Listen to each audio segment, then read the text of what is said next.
All right, I'm on hole number 7 of the Liberty tournament on Tuesday's qualifying round in the Reiki division. Let's go check it out. Hole number 7. Hole number 7.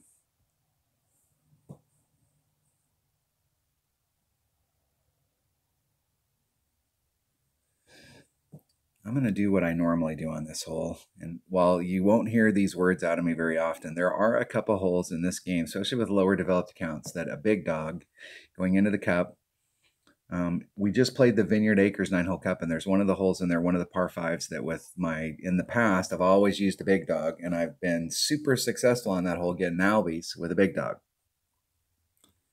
And I have picked up over the years some eagles on this hole using a big dog coming up in this area over here. So let's take a QB. Hey, how's it going, Vidalia?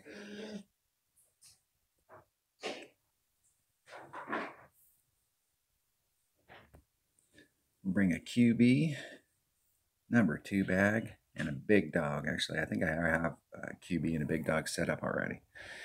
I'm going to bring a power 3 ball. I'm going to bring a Titan just because I have more. I can save my Kingmakers for later. Let's get one of these rolling. Get this one rolling, and we'll open up one. Cycling through chests.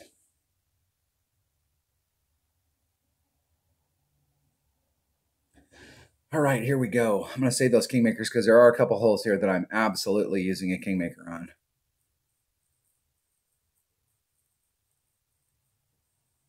Hole number 9. Hole number 2.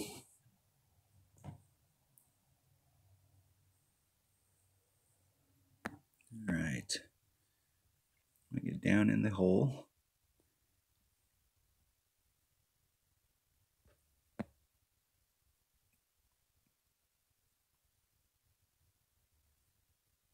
It's 2-3. I'm doing a plus 10% on the drive. So it's 2-3, so it'll be about 2-5.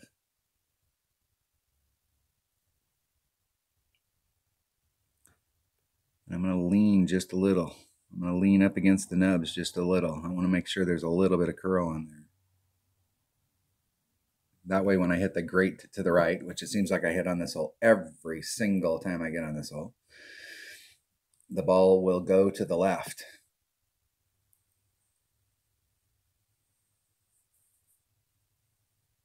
And avoid that sand. What hole are we on here? We're on hole number 7. I think I'm doing a 10% wind adjustment to the cup.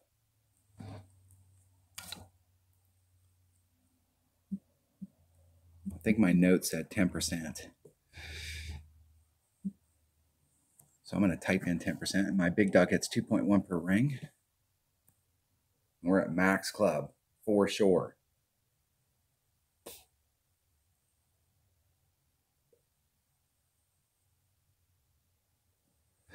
The deal on this shot is that I need to hit it perfect.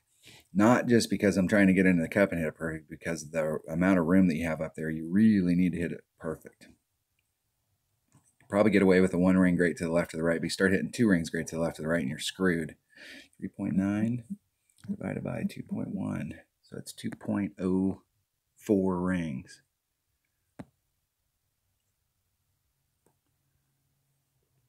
Let's get where I can see what I'm doing.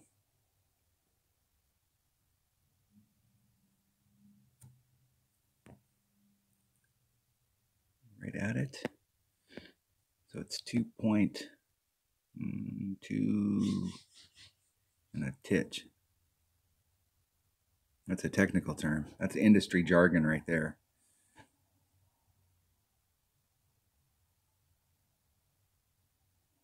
Oh, and I hit it great to the left.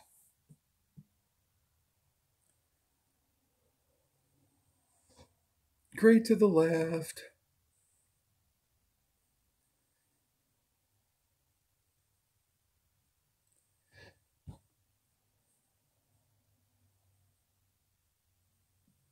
Not good.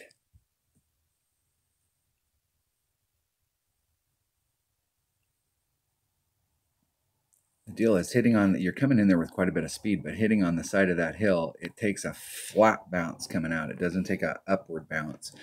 And so it takes a flat bounce, and when it hits the green, it slows it down quite a bit if you're on the right trajectory.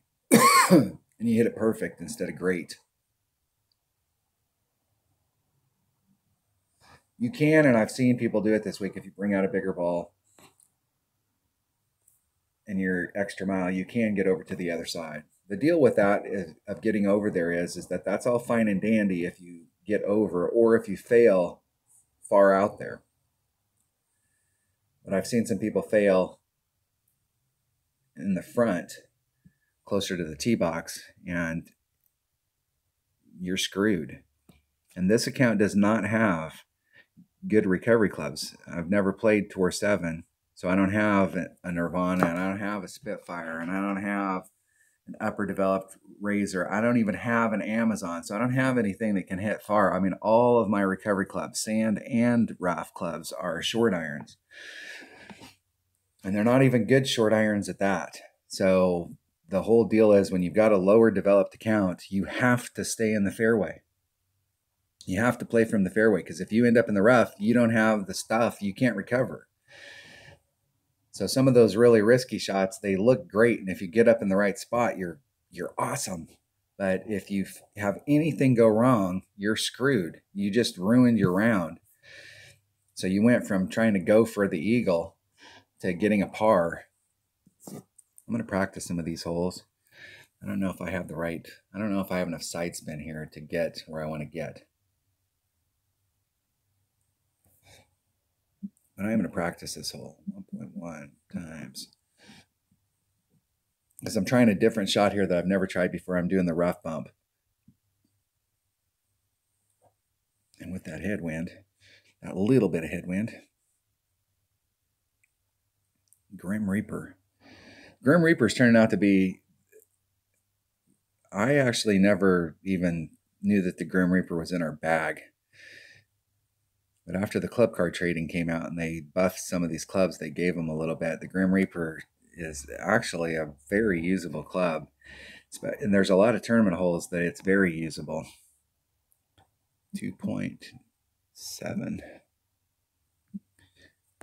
And I'm using my backbone, which is divided by 1.4. It's 2.12 rings. Let's get up here where we can see it.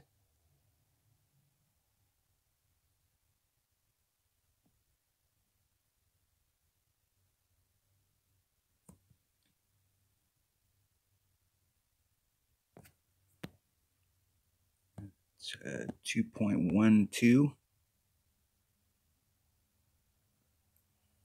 Here's 1, 2, 1, 2. I'm gonna run out of time. And I hit it great to the right. That's because of that headwind.